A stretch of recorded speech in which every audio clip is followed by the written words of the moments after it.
नमस्कार। योग साधना में आप सबका स्वागत है। आज मैं विषय लेकर आया हूँ सर्दी जुकाम। ठंड के मौसम आ चुके हैं और सर्दी जुकाम एक आम समस्या है। बच्चों को भी हो जाते हैं, बड़ों को भी हो जाते हैं, बुजुर्गों को भी हो जाते हैं।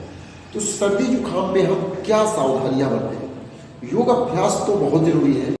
यदि कोई आपके शरीर में व्याधि आ गया तो उसका उपचार भी करना पड़ता है, क्योंकि योग अभ्यास केवल आसनों तक ही सीमित नहीं है। खान पान, रहन सहन, क्या आपका दिनचर्या होना चाहिए, ये सभी योग अभ्यास में जाता है। तो चलते हैं घरेलू उपचार हम क्या कर सकते हैं सर्दी जुकाम में। तो सर्दी जुकाम दो प्रकार के होते हैं। एक सर्दी जुकाम में फीवर नहीं होता है, केवल नाक से पानी गिरना, नाक बंद हो जाना, गले में खराश रहना, सर भारी रहना, बदन में दर्द रहना। इन सभी स्थिति में हम आपके पास 5 बिंदु लेकर आए हैं। तो 5 बिंदु को बहुत जल्दी कवर कर रहे हैं।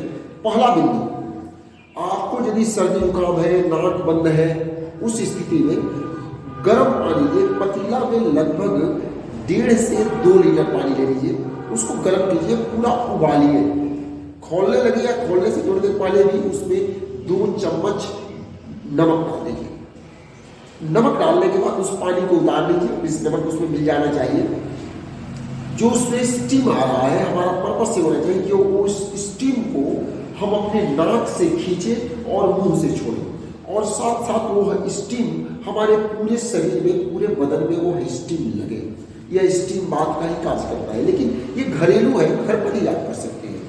अब क्या करेंगे कि उस पतीला को अपने समक्ष जमीन पर रख लीजिए। प्रिकॉशन क्या लेना है कि वो पतीला गर्म रहेगा, आपके शरीर में स्पर्श न करे, इस चीज का ध्यान दे रहे हैं, अन्यथा शरीर जल जाएगा। वो जल गर्म है, उबलता हुआ है, वो कहीं गिरे ना, इस बात का बहुत ही ध्यान रखें, अदरवाइज कोई दूसरा ही समस्या हो जाएगा। तो उस पतीला को अपने शरीर रखें थोड़ा दूर, और एक चादर या कंबल से पूरे शरीर को ढक ले उस पतीला के साथ, और पतीले के स्टीम को ऐसा करें कि आंख पर वह स्टीम कम लगे, ऐसा प्रयास करें। धीरे से अपने सर को उस चादर के अंदर रखें पूरे ढक करके, और सांस को खींचे। ऊपरी भाग सर के बाहर ही रहे, ये गर्म करने की जरूरत नहीं है, गर्म नहीं करना चाहिए। इस पर हो सके तो ठंडा टॉवेल भी रख सकते हैं, और नाक से स्टीम को खींचे और मुंह से छोड़े। यह अत्यंत लाभकारी होता है। बदन दर्द में, नाक बंद है, उसी समय खत्म हो जाता है। दूसरे अभ्यास की तरफ आते हैं। आपको तुलसी का पत्ता, 5 चीजों का प्रयोग किया जाता है सर्दी जुकाम में। प्लीज बैठिए। 5 चीजों का प्रयोग किया जाता है।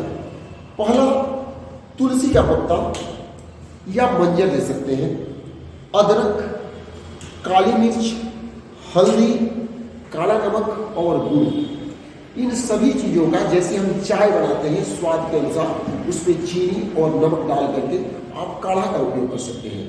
यह सर्दी जुकाम में अत्यंत लाभकारी होता है। यह मेरे द्वारा नहीं बताया जा रहा है, हमारे पुरातन काल से इस अभ्यास को किया जाता था। हमारे जो दादा दादी थे उन लोगों को ये पता था। आज के नए जमाने में लोग इन सब में से जो अत्यंत लाभकारी जो औषधियां हैं, इससे दूर होकर के हम लोग दवा खाने लगे। पैरासीटामोल, क्रोसिन बहुत ही इजीली अवेलेबल है, बट इसके दुष्प्रभाव इतने हैं जो आप भी समझते हैं और हम भी समझते हैं।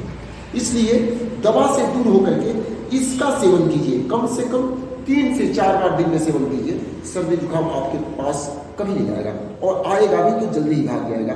और इस बात को बताने का एक तात्पर्य है कि सर्दी जुकाम खुद मेरे को भी हो गया था। ऐसा नहीं है कोई योग अभ्यास कर रहा है तो उसको व्याधि नहीं होगी, लेकिन व्याधि का निदान सही तरीका से, सही समय से हो जाना चाहिए। धन्यवाद।